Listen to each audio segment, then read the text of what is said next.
You're tuned in to RBLR, the home of Tampa Bay's Reveler Sports. 4 seconds left. In front. Happy moment. The Tampa Bay Lightning have won the first Stanley Cup. And the Tampa Bay Lightning have won the Stanley Cup. Lightning strikes twice. The Tampa Bay Lightning win their second straight Stanley Cup.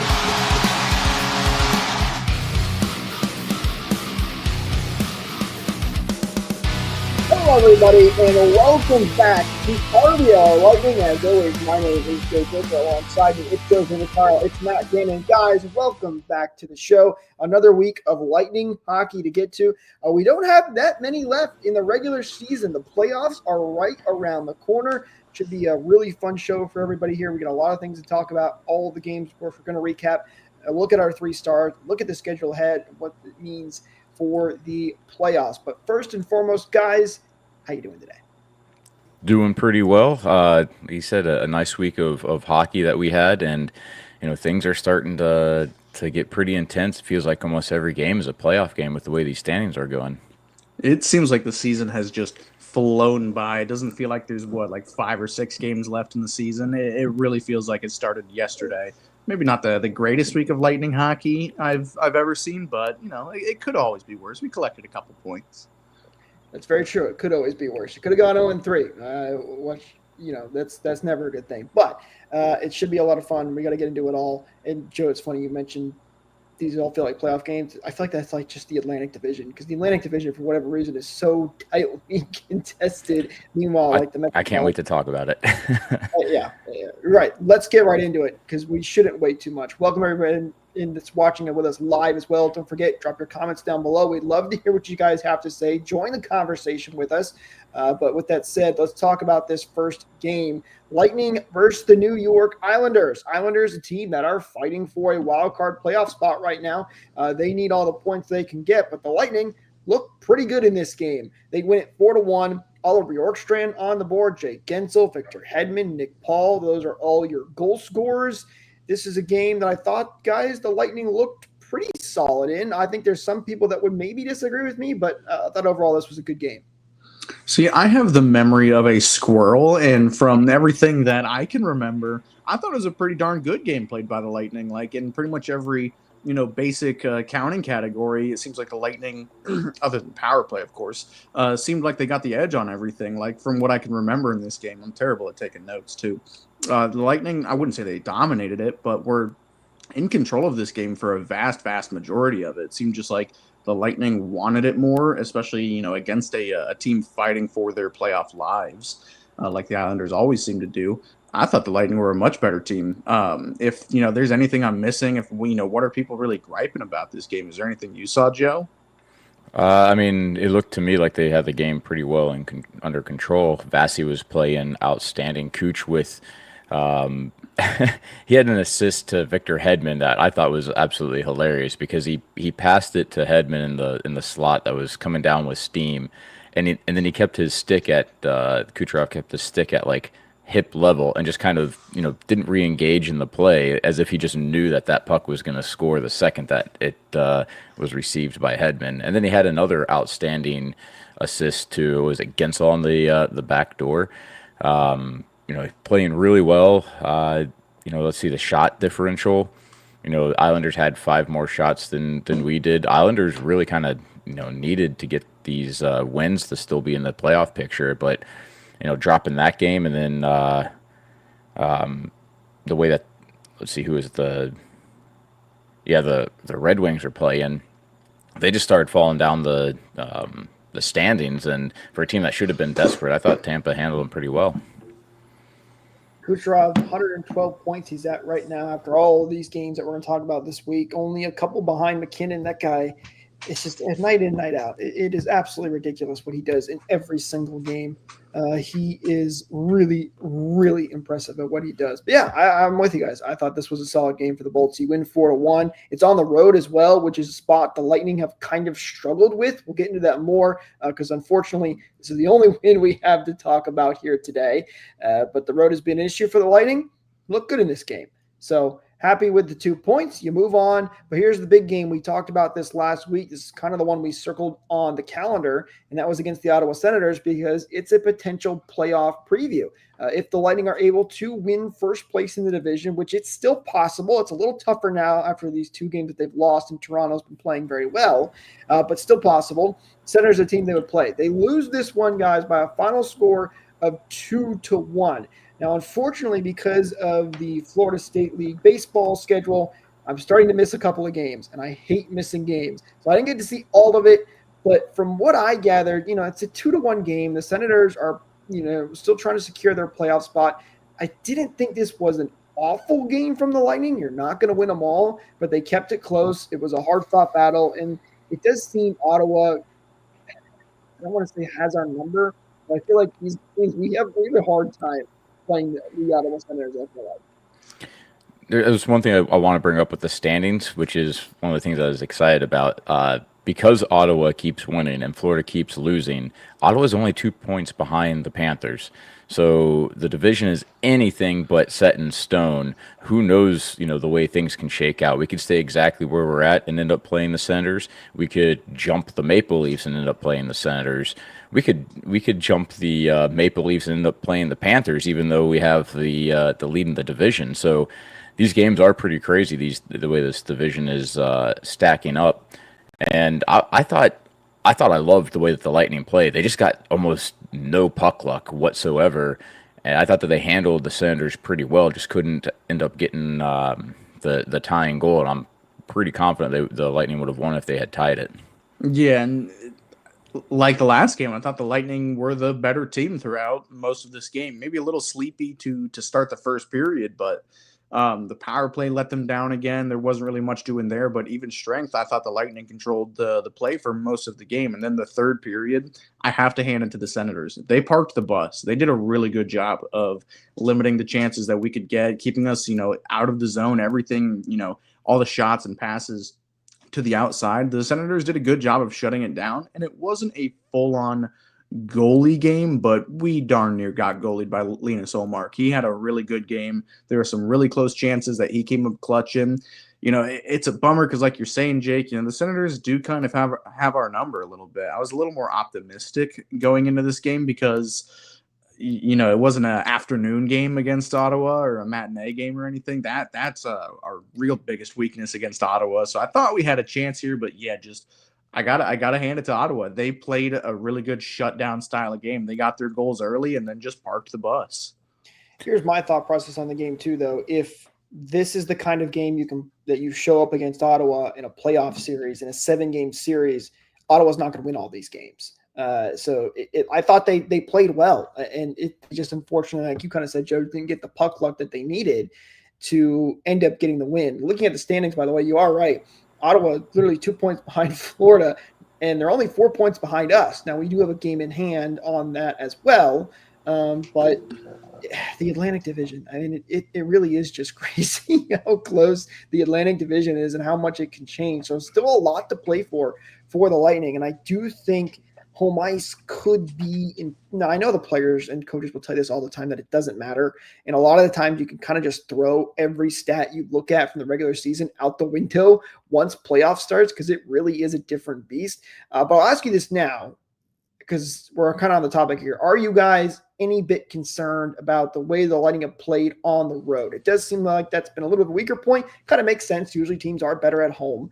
But how concerned are you heading into the playoffs here and hoping the Lightning get a higher seed to get that home ice advantage?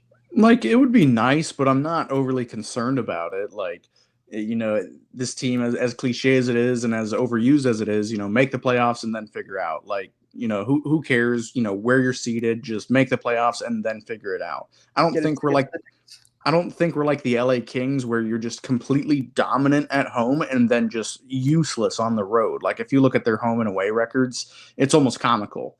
It's similar, but it's not anything like the LA Kings. So yeah, it'd be nice to have home ice advantage, but at the end of the day, it's a 1-game difference if it really does come down to it. So I don't think it's huge, but it would be a nice bonus. And right now, the way everything's shaping out, if things, stay where they are, Yeah, you at least get it for the for the first round, so that would be nice. But it's not the biggest killer in my opinion.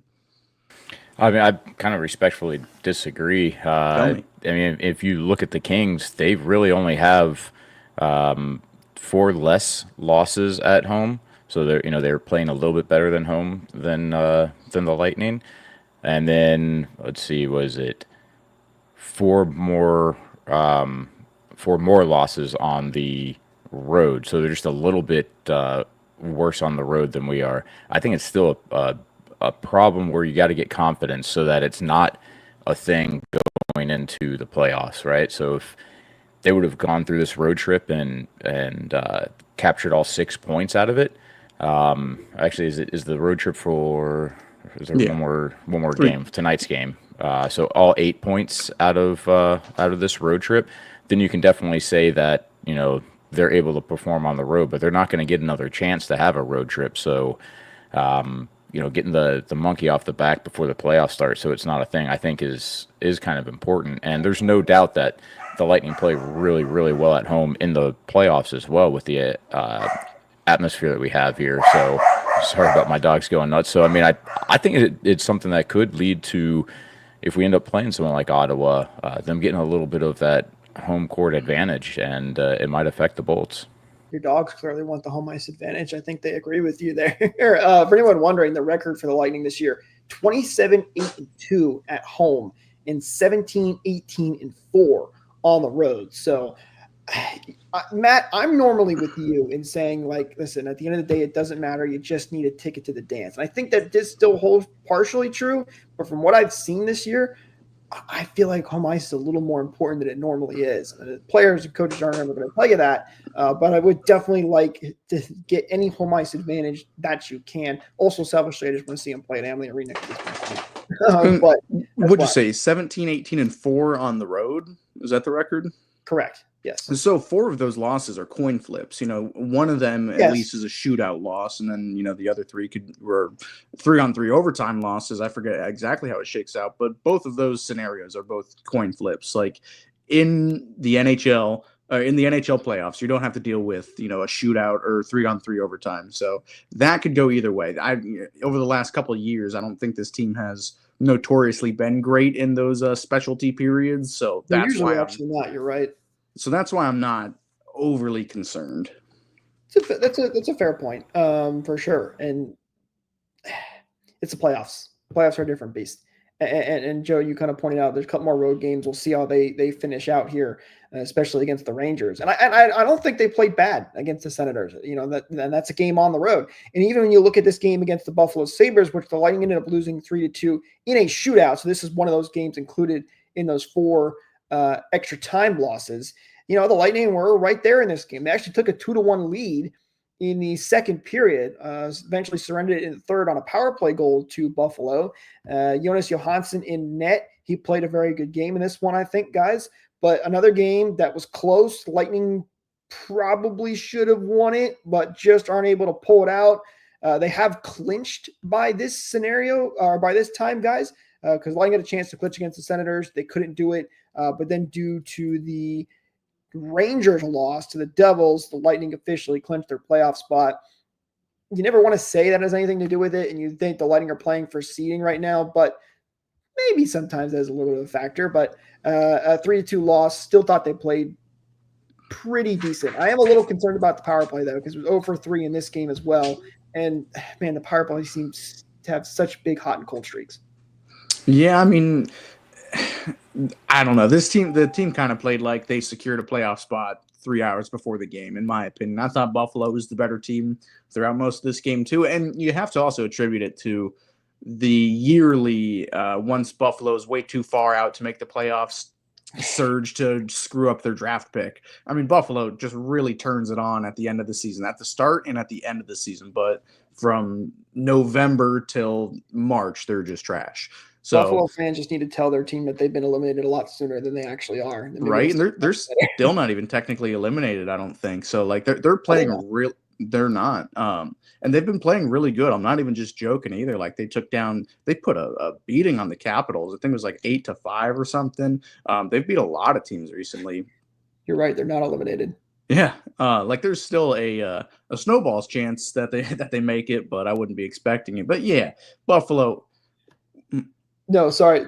On your point, listen to this. So you look at the last 10 statistic and you look at all the teams that are still in it that are not in a playoff spot right now.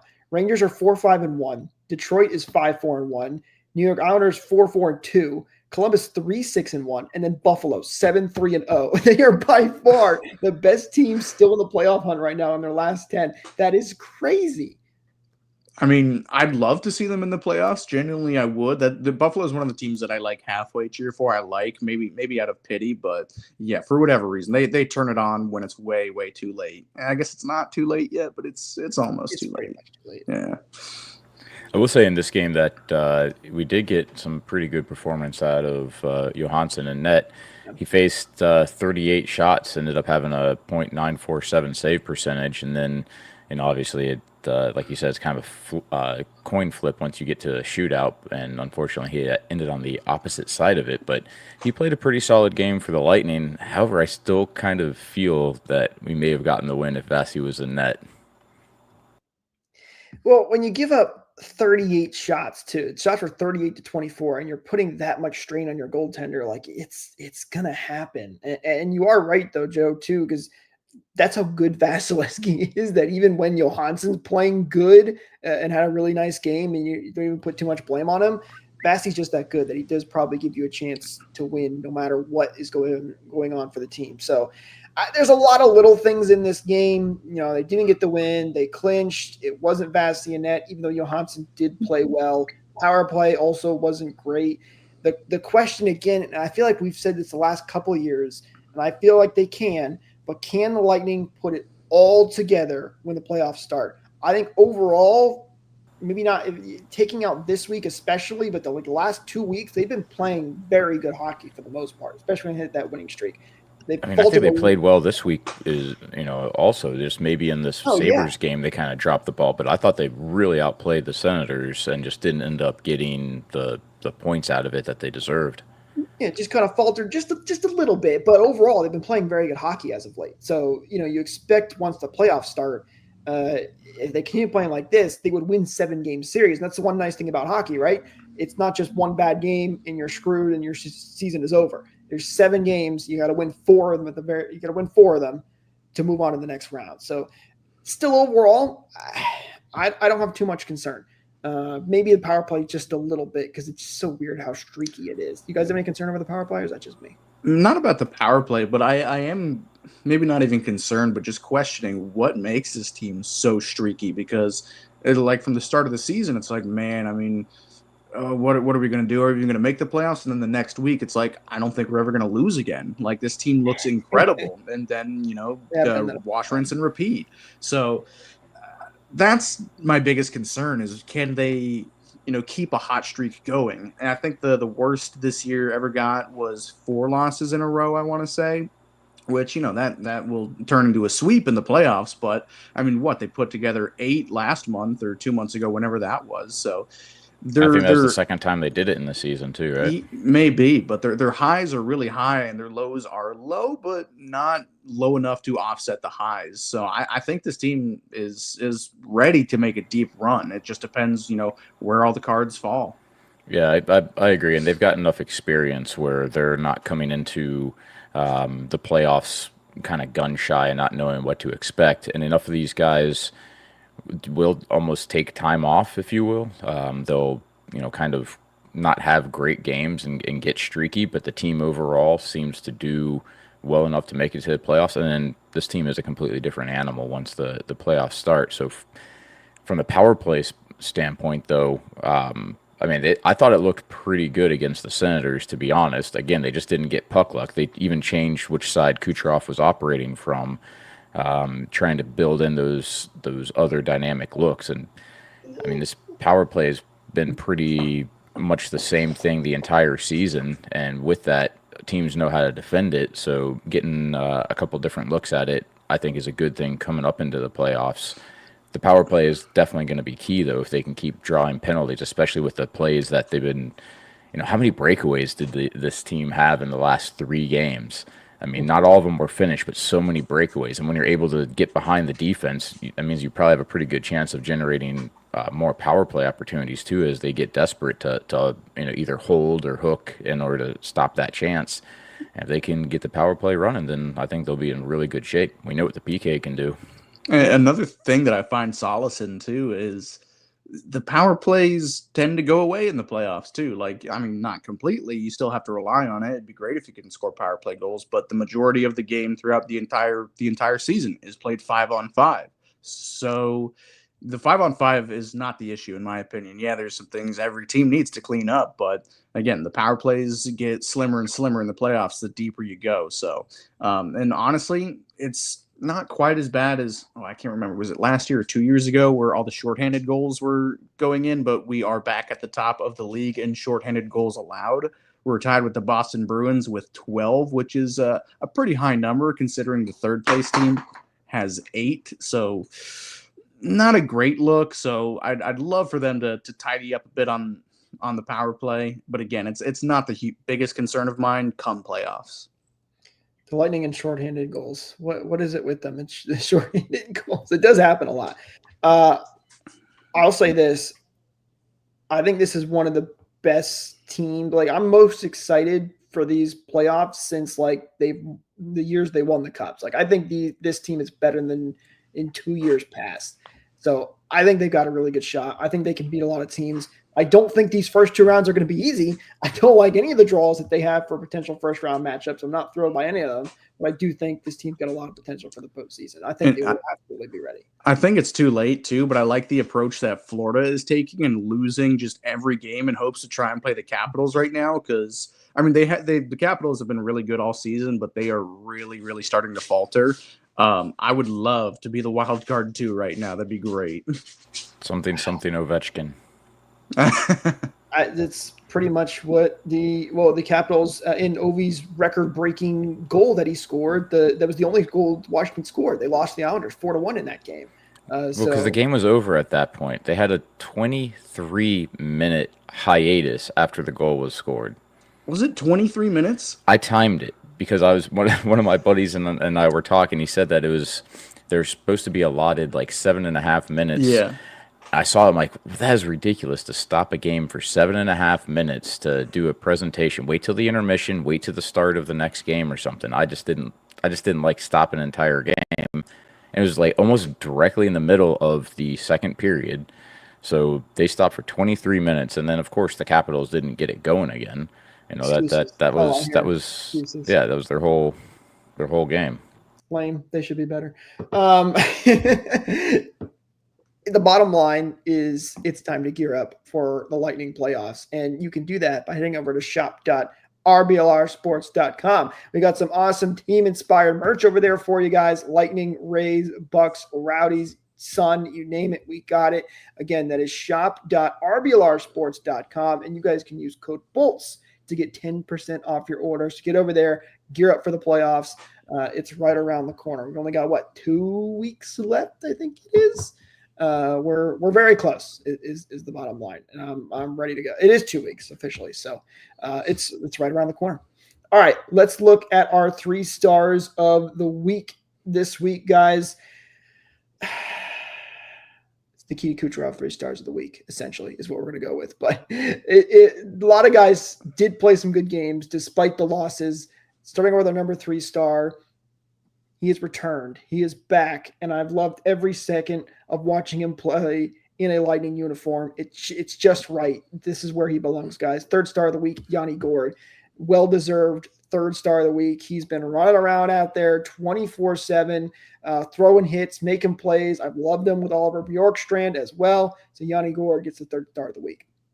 I never knew him to be such a playmaker either. I mean, he doesn't have a goal yet. He's been robbed a couple times. He's had some bad puck luck a couple times. But if he isn't putting up the assists, man, he's doing a really, really good job. And it's not even like conventional assists. Like they're Yanni Gourde assists. He jams the puck into the crease, and then chaos happens, and then somebody taps it in. It is your quintessential Yanni Gourde offensive play. And, that's not even – that's only a fraction of his game.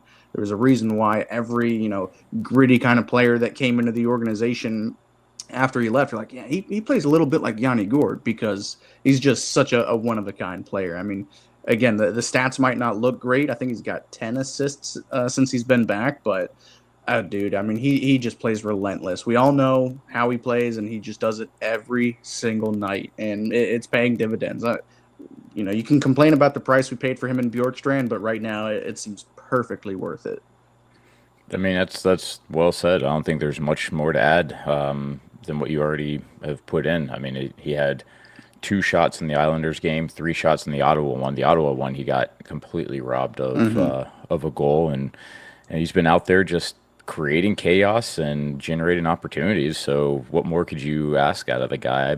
Would love to see him get on the scoreboard with some goals himself, but he's helping contribute in ways that allow the Lightning to score and not get scored on. So, I mean, I love the effort he's putting in.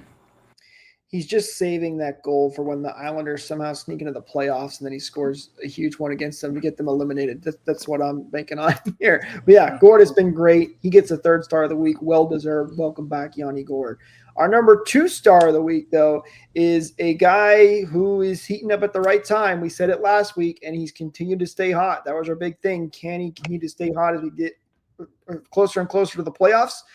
Braden Point, number 2 star of the week, 1 goal, 2 assists for 3 points, and was a +2.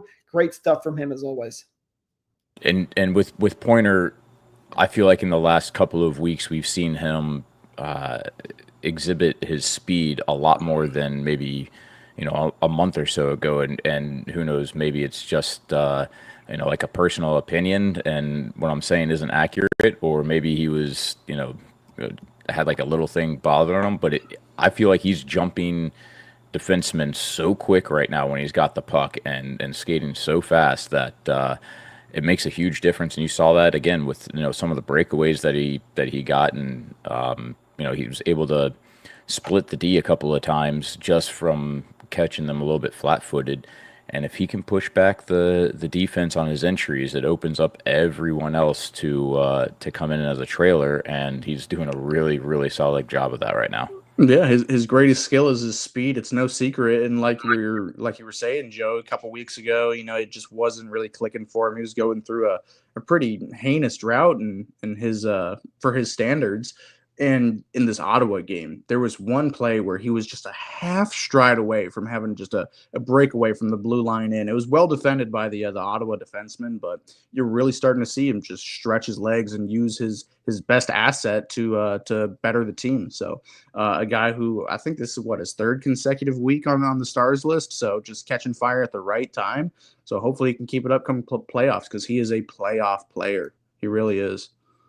Keep it up. Now, I said at the beginning of this was the Nikita Kucherov 3 stars of the week because it feels like he's on it every single week. Guess what? He's back. Nikita Kucherov gets the number 1 star of the week. I mean, the guy is just ridiculous. It's crazy. 3 assists for him this week because, as we all know, Kucherov hates scoring goals. He'd much rather get the assist anyway. He was a +1. Great stuff from Cooch. I got nothing. Heart. That's all I got to say, heart. It's so at the point we're at with Nikita Kucherov, just I got nothing. Heart. He was great. That's all. How about the assist he gave to Jake Gensel in the Islanders game? Like, he followed the puck into the corner, dragged 3 Islanders defenders with him just to casually just over to Gensel. It was beautiful. And on that call, like, I'm not a huge Subban fan. I don't know. I just don't necessarily. But he was absolutely giving all the credit in the world to Kucherov with some crazy comments that he was making too on national broadcast. But seeing him get recognition and some love is a neat thing, because even though he's always really high up there with the points, I still feel like he's an underappreciated player in the league. PK Subban might love Nikita Kucherov more than I love Zach Bogosian, and that's saying something. Like that whole broadcast, he was loving Kucherov so much. There was one time where he was like, "I'm not calling him Wayne Gretzky, but do you see Wayne doing this kind of stuff?" Like it was just crazy. It was so funny. It's funny too, because like we've complained a lot, Lightning fans in general, that the national broadcasts are usually pretty bad and they're very one-sided. Even I was sitting there like, okay, PK, We got it. We know Cooch is good. Like it was honestly funny how much he was talking about Nikita Kucherov and how good he was. I mean, he was. Well, What's the term that you use, Matt? I'm redacted. I almost said it myself. I was like, I'm not going to use Matt's word. I had to bite my tongue too. I think he even posted a clip of him in the booth, like a booth cam, and it's so funny because he sees the goal or the assist and he goes, like he's just in shock. It's fantastic. Listen, hey, we love you, PK. That was they gave us a good laugh. So hopefully we'll get to see a little more of that come postseason time. And Kucherov can keep up the great work. Do have a quick comment here to get to from Beverly before we get into the schedule ahead for the Lightning. She's asking, how can we not have budgeted for Isaac Howard? I don't get it. I know this is a common question among Lightning fans. We've signed a couple of players that are going to be down in the AHL next year for their contracts, and everybody now that Howard team has been eliminated is asking, why haven't we signed Isaac Howard? To be honest with you, I don't know why. But also I did pull up our cap space and I found this hilarious. The Lightning currently have $146,000 in cap space, and their projected cap space is $8,000. So the Lightning are literally on the cap. JBB is a great accountant. I'll say that. He is. I will say this though, Beverly. Even if they had the cap space, even if they signed him now, which they will sign him eventually, I don't think he would play in the postseason. I don't think that's the plan they have for him. Especially when you got Geeky down in the AHL. Don't forget about him. I expect him to be back up once the playoffs start. And the way Gonzalez has been playing, I just don't see Geeky playing in any playoff game, even how good he is. I think they want him to start in the AHL, and they will sign him. They're not going to let a guy like that go. Yeah, Howard won't have a better opportunity than on this team. So, there's a news article that says that Isaac Howard reportedly in staring contest with the Lightning. Yeah, it's pretty much what it's going to be. It's just going to be waiting because that's kind of where we're at in the season right now. He's not going to get any time playing this season for the NHL squad. There's no way that they'd put in somebody that doesn't have any real experience with the team to throw him towards the into the playoffs. So I don't think he's going to go anywhere because I think he'd want to play with somebody like, have the opportunity to play with someone like Kucherov, have the opportunity to learn from the guys that we have on this squad. So I'm not personally too worried, but I am excited for when he does actually come because they'll make space. They'll make space for him. Plus, too, you sign him in the offseason, he may or may not play next year, but at the very least, he'll probably have a deal in the offseason when, you can allocate a little bit more money to him. And you get him, you sign him to a 3-year entry-level deal. You have an extra year instead of burning part of that ELC this year if you let him play, 9 games or 10 games, whatever it might be. Yeah. So cool. You get him for an extra year at under $1 million or whatever it is, $775. So that's another little perk. That's maybe thinking ahead. Yeah, I would be shocked if they never signed him and he ends up somewhere else. I fully expect him to be with the Lightning at some point. JBB will do what he needs to do. And you're right, Matt. I don't think there's a spot for him right here, right now. I don't think that's the right move anyway for a young player like him, even with how good he has been in college. So patience, I think he'll get there. We'll have to wait and see. That's more of an off-season thing. I hope that answered your question, though, Beverly. All right, let's look at the road ahead here for the Lightning. We've got 3 games this week, starting tonight as of this recording. The Lightning playing the Rangers at 7 p.m. Eastern in New York, and then they will come back home to take on the Toronto Maple Leafs, that one on Wednesday, again 7 p.m. Eastern. And then at 7 p.m. Eastern on Friday, they will take on the Detroit Red Wings. Guys, for me, the big game this week is the Toronto Maple Leafs. This kind of determines, are you going to have a shot at first place in the Atlantic Division? The Lightning currently 4 points behind the Maple Leafs. They are even in games played. If you beat the Leafs, you are now 2 points behind the Leafs, still even in games played. I don't know what Toronto's schedule is and how that'll match up by the time we play, but big game against Toronto if you want to win first in the Atlantic, or at least have a chance. I mean, we get a really consistent schedule here, which I like. It's every other day, and except for the Buffalo game that's at 6 p.m., every game is at 7. So, so it makes it nice to get a little bit of consistency into their diet, and work out a literal workout regimen to make sure that they're doing some body maintenance leading into the playoffs. If they can continue to play the way they have the past couple of weeks. I mean, home advantage would be nice, but the way it's shuffling all around, there's no guarantee of who the Lightning are going to play no matter where they end up. So focus one game at a time, and I'd say start getting to that playoff-style defense. Do you guys want some good news? Yes. Love it. I'm going to the Toronto Maple Leafs game in Tampa and the Red Wings game too. So a pretty important game that I'm 8-0 right now. So hopefully, I'll put in my bet.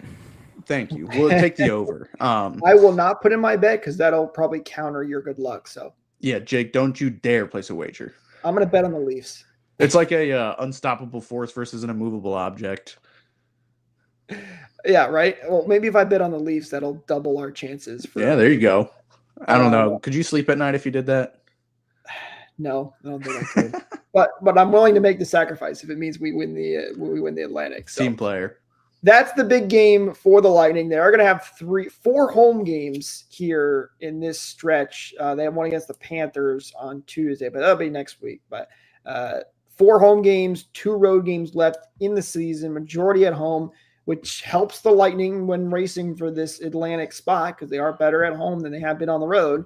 It's going to be a tight race right down to the end. We'll be right here to cover it all. Don't forget to follow us on social media at RBLR Sports, at RBR Lightning, so we can get you guys all the information you need. You can join us live, ring that bell for notifications, hit that share button, all that great fun stuff.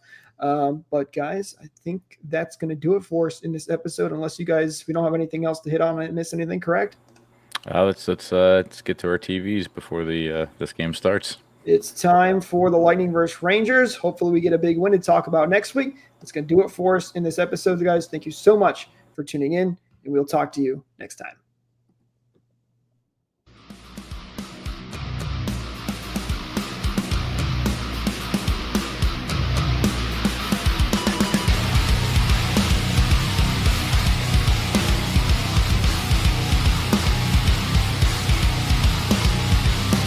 Thank you for tuning into this presentation by RBLR Sports. On your way out of the stadium, please remember to like and subscribe.